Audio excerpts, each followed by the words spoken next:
Chers amis des cellules, voici l'enseignement de cette semaine. Nous allons poursuivre notre réflexion sur l'Esprit Saint en regardant le don de l'Esprit Saint dans l'Ancienne Alliance. Alors évidemment, on ne peut pas passer à côté du récit de la création qui est une gigantesque bénédiction par laquelle Dieu fait surgir notre monde du néant et s'émerveille de la création de l'homme à l'image de Dieu. Déjà, nous lisons une infinité de l'Esprit Saint avec l'acte même de création. En effet, en Genèse 1, le souffle de Dieu planait au-dessus des eaux. L'homme non seulement est appelé à bénir Dieu pour ses dons, mais plus encore, il est partenaire d'une alliance d'amour avec Dieu. Nous le savons, très vite l'homme va être tenté par le serpent. Il se coupe de cette alliance, perd la connaissance de Dieu, et il est rendu au sort du monde animal avec sa dimension mortelle. Mais ceci ne décourage pas Dieu, qui dans son infinie persévérance ne renonce pas à son projet et choisit Abraham pour relancer cette histoire.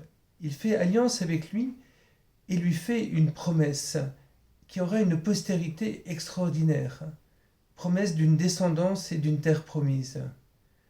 Dieu se manifestera comme un Dieu qui vient réaliser ce qu'il promet. Nous le savons, la descendance d'Abraham ne pourra rester en terre promise, et 600 ans plus tard, nous la retrouverons soumise à l'esclavage de Pharaon. Alors que Dieu a parlé à Abraham, eh bien, Dieu va sauver à travers Moïse. Dieu non seulement parle, mais il intervient dans l'histoire des hommes par un acte de salut. Cet événement est si important que le peuple juif va en faire sa fête principale, la fête de Pâques, et qu'il ne cessera de méditer cet événement initial. Il ne cessera d'approfondir le sens de cette Pâques et préparer la grande Pâques qui sera celle de Jésus. En fait, à travers cette sortie d'Égypte, le peuple de Dieu fait l'expérience du passage de l'esclavage à la liberté. Et plus tard, ce sera compris comme le passage de la mort à la vie. Mais l'entrée dans le désert n'est pas encore la terre promise. Il faudra les 40 ans du désert, le temps d'une génération, pour que Dieu éduque son peuple. Celui-ci doit apprendre à se nourrir chaque jour de Dieu et recevoir sa parole. Vous le savez, 40 jours après la sortie d'Égypte, Dieu va donner les 10 paroles de la loi, les 10 commandements. Mais aussitôt, le peuple se montre incapable de mettre en pratique la loi. Il récrimine et se prosterne devant une idole. C'est dans le livre du Deutéronome qui nous donne le testament de Moïse que l'on comprend qu'il faudra une deuxième loi. Deutéronome voulant dire la deuxième loi, qui, elle, ne sera pas écrite sur les tables de pierre, mais au plus profond de l'homme, sur son cœur. En attendant, Israël devra répéter cette loi et l'inscrire sur son corps. C'est ce que nous trouvons en Deutéronome chapitre 6. C'est cette prière que les Juifs disent tous les jours. Écoute Israël, le Seigneur notre Dieu est l'unique. Tu aimeras le Seigneur ton Dieu de tout ton cœur, de toute ton âme et de toute ta force. Ces paroles que je te donne aujourd'hui resteront dans ton cœur. Tu les rediras à tes fils, tu les répéteras sans cesse. Elles seront un bandeau sur ton front. La loi devra être spirituelle, c'est-à-dire intérieure. Plus tard, la fête du don de la loi, qui sera mise en place et qu'on appelle la fête de Shavuot, sera l'ancêtre de la Pentecôte. Et donc, avec la Pentecôte, nous avons un lien direct avec la loi et nous comprendrons plus tard que cette loi nouvelle qui nous est donnée par le Seigneur, cette loi nouvelle de l'amour, eh bien c'est l'Esprit Saint. Nous sommes encore dans le désert et puis le peuple entre en terre promise. Là, les rois, les prophètes, les prêtres reçoivent l'onction de l'Esprit de Dieu. En effet, on voit l'intervention de celui-ci dans le choix des rois, et il accompagne également les prophètes dans leur tâche qui est confiée par Dieu. Malgré toutes les bénédictions de Dieu qui accomplit sa promesse, le peuple de Dieu, et en particulier ses chefs, multiplie les ruptures d'alliance. Les prophètes ne cessent d'appeler à un sursaut, tout en menaçant d'une catastrophe si Israël s'enferme dans son infidélité. Oui, Dieu est fidèle, mais le peuple se montre incapable d'être fidèle à son Dieu, et d'être incapable à sa loi, d'être incapable à l'esprit de cette loi. Mais cela ne suffit pas à vaincre l'endurcissement du cœur, si bien que ce peuple qui se montre sourd à toutes les demandes des prophètes, à tous les avertissements du Seigneur, si bien que ce peuple va tout perdre. Et ayant perdu sa terre, ses prêtres, ses prophètes, son roi, sa capitale, il n'y a plus qu'un petit reste pour être envoyé en exil à Babylone. Et là, il ne s'agit pas de refaire l'expérience de la captivité à l'identique comme en Égypte. Non, c'est même un retour à l'origine d'où est parti Abraham.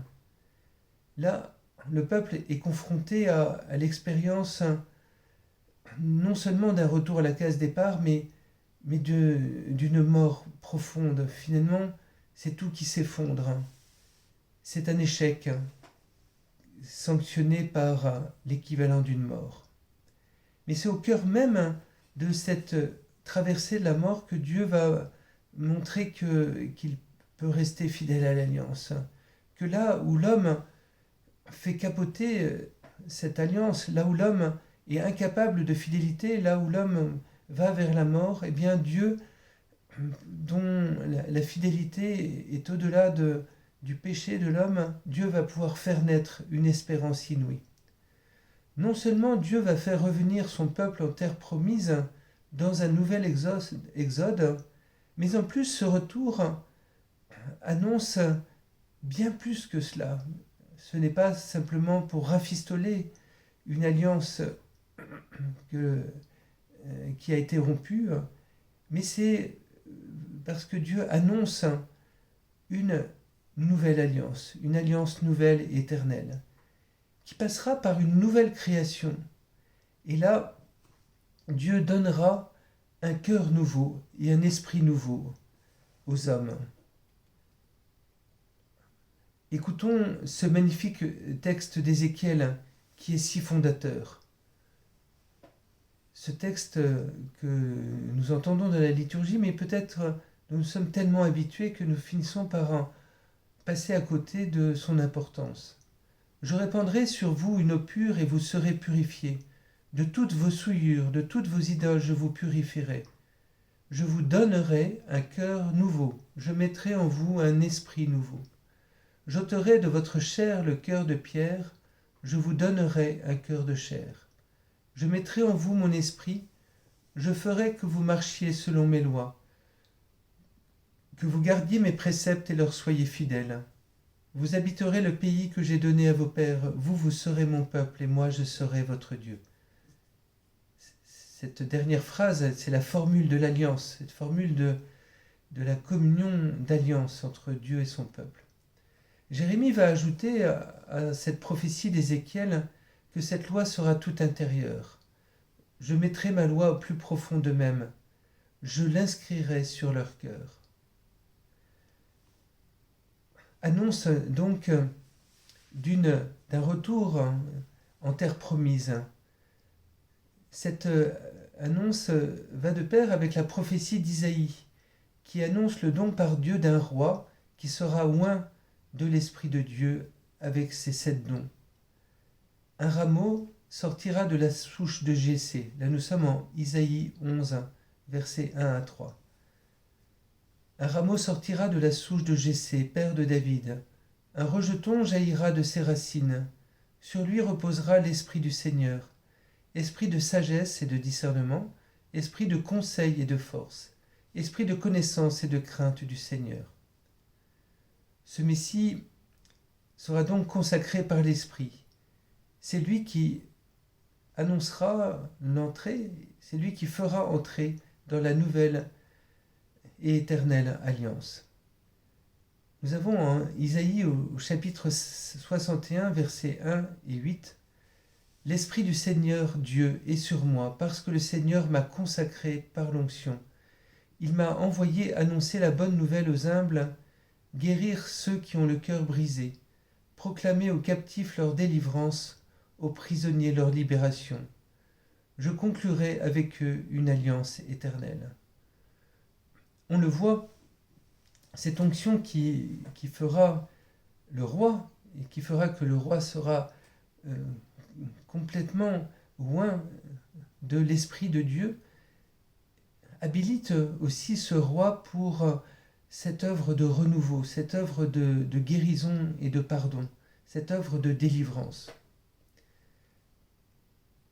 Une fois le petit reste d'Israël rentré en terre promise, eh bien, les prophètes, comme le prophète Joël, annoncent que ce peuple vivra de cette espérance, mais il ne la vivra pas uniquement pour lui-même, car déjà Joël universalise ce don qui sera fait au peuple juif. En effet, c'est tout un chacun qui doit devenir prophète. Ce n'est pas simplement quelques prophètes, mais c'est tout le monde qui doit le devenir. En Joël, chapitre 3, verset 1. « Alors, après cela, je répandrai mon esprit sur tout être de chair. Vos fils et vos filles prophétiseront. Vos anciens seront instruits par des songes et vos jeunes gens par des visions. » Il faut donc se rendre à l'évidence. Il faudra cette venue du Messie et ce don de l'Esprit pour que le salut vienne pénétrer dans le peuple de Dieu. En effet, il faut se rendre à l'évidence, l'homme est bien incapable de se sauver par lui-même et d'avoir accès à la vie éternelle. Et c'est le grand péché, la grande difficulté de l'homme, c'est d'oublier cela, d'oublier cette nécessité, ce besoin d'être sauvé. Il faudra pour que cela arrive que le serviteur annoncé par Isaïe, ce serviteur qui est juste, vienne. En Isaïe au chapitre 53, verset 11, on nous dit qu'il justifiera les multitudes, il se chargera de leurs fautes. Il s'est dépouillé lui-même jusqu'à la mort, et il a été compté avec les pécheurs, alors qu'il portait le péché des multitudes et qu'il intercédait pour les pécheurs. Il y a bien donc une délivrance du péché, et cette délivrance est tellement profonde, ce pardon est tellement fort que c'est une recréation du cœur de l'homme. C'est lui, ce Messie serviteur, qui par son sacrifice enlèvera les péchés et changera le cœur de l'homme et donnera l'Esprit Saint. Il faudra ce réceptacle nouveau pour que l'homme puisse être loin lui-même, qu'il reçoive l'onction de l'Esprit Saint. L'Ancienne Alliance manifeste déjà une action de l'Esprit Saint. Nous l'avons vu à travers ce parcours très rapide dans ces principaux livres qui concernent et qui traitent de l'Esprit Saint. Mais il s'agit avant tout de faire grandir l'attente du don de l'Esprit. En effet, il faudra l'incarnation et la rédemption pour que Dieu puisse donner à l'homme en plénitude l'Esprit Saint et pour que le cœur de l'homme soit renouvelé afin de pouvoir accueillir cet esprit qui pourra jaillir en lui. C'est cet aspect-là que nous verrons à travers le Nouveau Testament et le don de l'Esprit Saint par le Christ. Alors je vous laisse sur deux questions. L'Esprit Saint est-il à l'œuvre dès l'Ancienne Alliance ? Puisque l'Esprit, en fait, ne sera vraiment donné que par le Christ. Et puis, deuxième question, cet Esprit Saint est-il à l'œuvre avant le baptême ? Est-il à l'œuvre chez les catéchumènes ? Et s'il est à l'œuvre chez les catéchumènes, qu'est-ce que le baptême changera? Voilà, bonne réunion de cellules et à la semaine prochaine.